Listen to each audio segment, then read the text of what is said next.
छुपाना भी नहीं आता, जताना भी नहीं आता। आय हाय, बाजीगर, मुन्ना भाई, एमबीबीएस, बादशाह जैसे एक बेहतरीन हिट मूवीज में विनोद राठौर जी ने कई सुपर हिट गाने दिए। तो चलिए उनसे जानते हैं कि वो मोहम्मद रफी जी के बारे में आज हमसे क्या शेयर करना चाहते हैं। अरे अरे अरे, so beautiful, thank you so much once. मतलब इट्स माय प्रिविलेज, लाइक मैं रफी साहब के लिए कुछ बोलूं। सूरज को रोशनी दिखाने वाली बात है, लाइक लेकिन वी आर लाइक जो सिंगर, जितने भी मेल या फीमेल सिंगर हो, वो अगर वो रफी साहब को ना सुने, रफी साहब को ना गाए, तो वो सिंगर नहीं बन सकते। ये मैं बिल्कुल दावे के साथ कह सकता हूँ। परिपूर्ण, संपूर्ण जिसे कहते हैं, तो वो एक संपूर्ण सिंगर रहे हुए हैं। हर तरीके के उन्होंने गाने गाए हैं, वो चाहे रोमांटिक हो, सैड हो, देशभक्ति के हों, और सॉफ्ट नंबर के गाने तो ऐसा गाते थे कि आप खुद कांप जाओ, लाइक तो मैं बचपन से ही उनका बहुत बड़ा मुरीद रहा हूँ। और मैंने एक पेंटिंग बनाई थी, दैट वाज इन 95-94 में, रफी साहब की।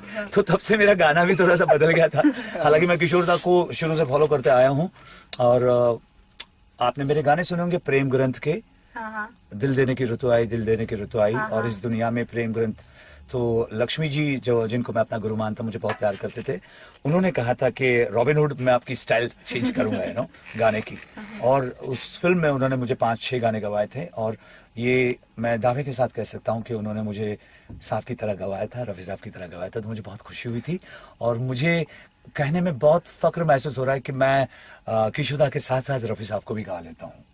So it's like just wonderful, like ऐसा लगता है कि वो अमर हैं, रफी साहब हैं, किशोर दा, ये सब लोग हमारे साथ ही हैं।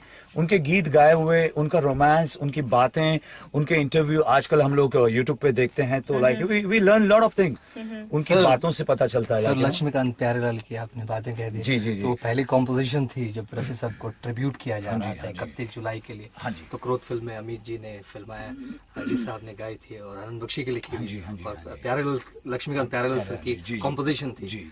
तो फिर से उसके बाद से कोई सिनेमा अभी एक सेलिब्रेट करने जा रही है, जो आज के युग है। 31 तारीख को 31 लोग रफी सर के लिए एक बहुत बड़ा ट्रिब्यूट देने जा रहे हैं, संगीत के दुनिया की तरफ से, पूरी सिनेमा की तरफ से। तो इस एफर्ट के बारे में थोड़ा सा। ये तो बहुत ही कमाल का, मतलब मुझे ऐसा लग रहा है कि I am dreaming right now, क्योंकि रफी साहब, किशोर दा, ये भगवान लोग हैं। संगीत और फिल्में होती नहीं अगर ये दो नाम नहीं होते तो, क्योंकि ना संगीत होता, ना वो गाने बनते, ना वो महसूस आप कर पाते जो काम इन्होंने किया है। उसके बाद हम लोग आए, हमारी ये जो जनरेशन आज की जो चल रही है, so we are taking care of Rafi Sahab and किशोर दा। जो ट्रेंड उन्होंने शुरू किया था, उस वक्त वो एक्टर हुआ करते थे जो शम्मी कपूर थे, राज कपूर साहब थे, दिलीप कुमार साहब थे, और उसके बाद फिर शाहरुख खान आए, राजेश खन्ना, अमिताभ बच्चन, शाहरुख खान, सलमान खान, और आजकल जो यंग जनरेशन जितने। तो ये एक दौर है जो चला आ रहा है, एंड शुरुआत इस नाम से हुई थी जिस नाम का आपने जिक्र किया है। सर, तो कोई ऐसा लम्हा मेरा, तो मैं आपको सच बताऊं, मेरा जब रियाज होता है रोज, तो आज तकरीबन 8 या 10 साल हो गए, मैं रफी साहब की वो 4 लाइनें जरूर गाता हूं मेरा रियाज खत्म करके, कि मन रे तू काहे न धीर धरे, ओ निर्मोही। तो 1-2 लाइन में आपको, मैं अपनी तरफ से रफी साहब को ट्रिब्यूट करना चाहूंगा, बिकॉज रफी साहब के गुजरने के बाद किशोर दा ने वो LA में जब पहला शो था किशोर दा का, तो उन्होंने अनाउंस किया था कि मेरा भाई, मेरा जो बंधु था, वो आज हमारी दुनिया में नहीं है, लेकिन मैं इस शो की प्रोग्राम की शुरुआत मैं रफी साहब से शुरू करता हूँ। सो मैं कुछ कोशिश करूंगा 4 लाइन में, और ये मैसेज भी है हमारी जनता को कि धैर्य रखना थोड़ा जरूरी है, भागा मत करो वरना थक जाओगे। So a special tribute to the greatest Rafi Sahab. मन रे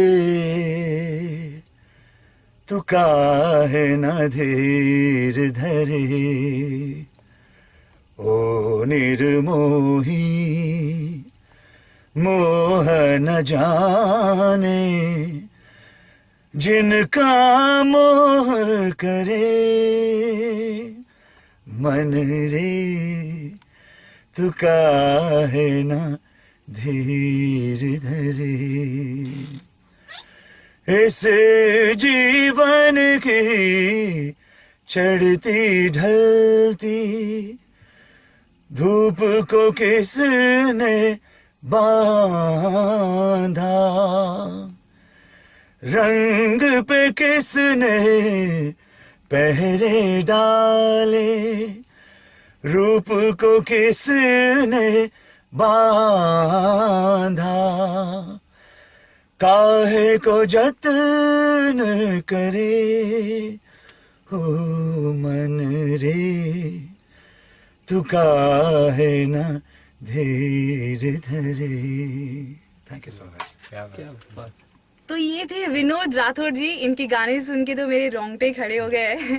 तो thanks a lot Vinod sir, and thanks a lot for sharing this moment with us. मैं मेरी कोशिश रहती, अगर मैं 31 जुलाई को यहाँ पर रहता तो, लेकिन मैं चाहूँगा कि गाने वाले जितने भी सिंगर्स हैं वो आशीर्वाद लें रफ़ी साहब से खास, क्योंकि उनके आशीर्वाद के बिना गाड़ी चलती नहीं है आगे, और उनके वो गाने तैयार करें जो गाने नॉर्मल लोग नहीं गाते हैं, और कुछ ऐसा अपने आप में तैयार करें जो कि रफ़ी साहब ने गुजरने के बाद, या कभी उनकी जो आत्मा है वो कभी सोचती होगी कि मेरा कोई ऐसा गाना, कोई ऐसा बंदा गाए जो कि पॉपुलर नहीं है, यू नो। इस तरह के गाने आप लोग रेडी करेंगे, आप लोग सीखेंगे और ऑडियंस को सुनाएंगे, तो ये बहुत ही नई बात और बहुत बड़ी बात होगी खुद रफ़ी साहब के लिए भी, बिकॉज वो अमर है, वो हमारे साथ ही है, वो हमारे साथ ही चल रहे हैं और चलते रहेंगे। ऐसे लोग कभी गुजरते नहीं हैं। तो आप कोशिश करें कि जब ट्रिब्यूट वर्ड जब आता है तो कोशिश करें कि उसको निभाएं। Don't play with this word, because ये बहुत खूबसूरत शब्द है, और रफ़ी साहब जैसी शख्सियत तो एक ही बार पैदा होती है। And I wish you very all the best जितने भी सिंगर हमारे गा रहे हैं। लेकिन मैं भी ये 4 लाइन अपनी तरफ से सुनाना चाहूँगा। 2 मिनट में आपको मैं वो गाना सुनाता हूँ जो शायद किसी ने नहीं सुना है। Sure. हाँ, तो मैंने कहा था जो 4 लाइन मैं सुनाने जा रहा हूँ, मुझे लगता नहीं है कि शायद ज़्यादातर लोगों ने ये गाना सुना है, लेकिन मेरा बहुत ही, हाँ, प्यासी शाम फिल्म का नाम, और 72 का शायद लक्ष्मी जी का म्यूजिक है। तो आप 2 गाने सुनाऊंगा, दोनों सेम मूड के हैं, और आप दोनों गानों को एंजॉय कीजिए। इसके मुखड़े मुखड़े सुनाता हूँ मैं। ऐसा ना हो के इन वादियों में मैं खो जाऊं, ऐसा न हो के इन वादियों में मैं खो जाऊं,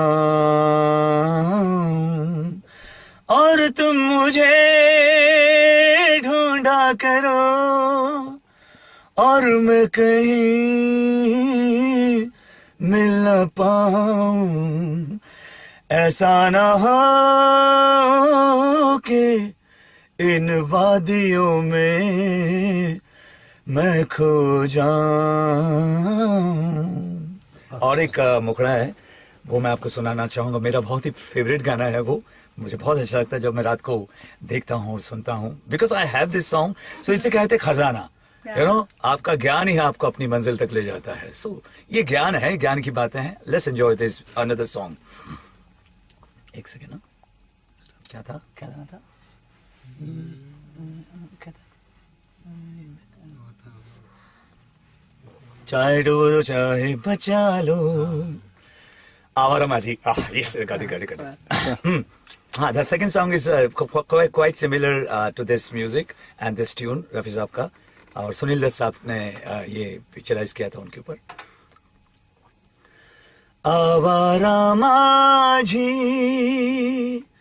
जाएगा कहाँ, उसका तो साहिल तू है जहाँ, आवारा माझी जाएगा कहाँ, उसका तो साहिल तू है जहाँ, चाहे डुबो दो चाहे बचा लो, आवारा माझी जाएगा कहाँ, उसका तो साहिल तू है जहाँ। लव यू रफी साहब।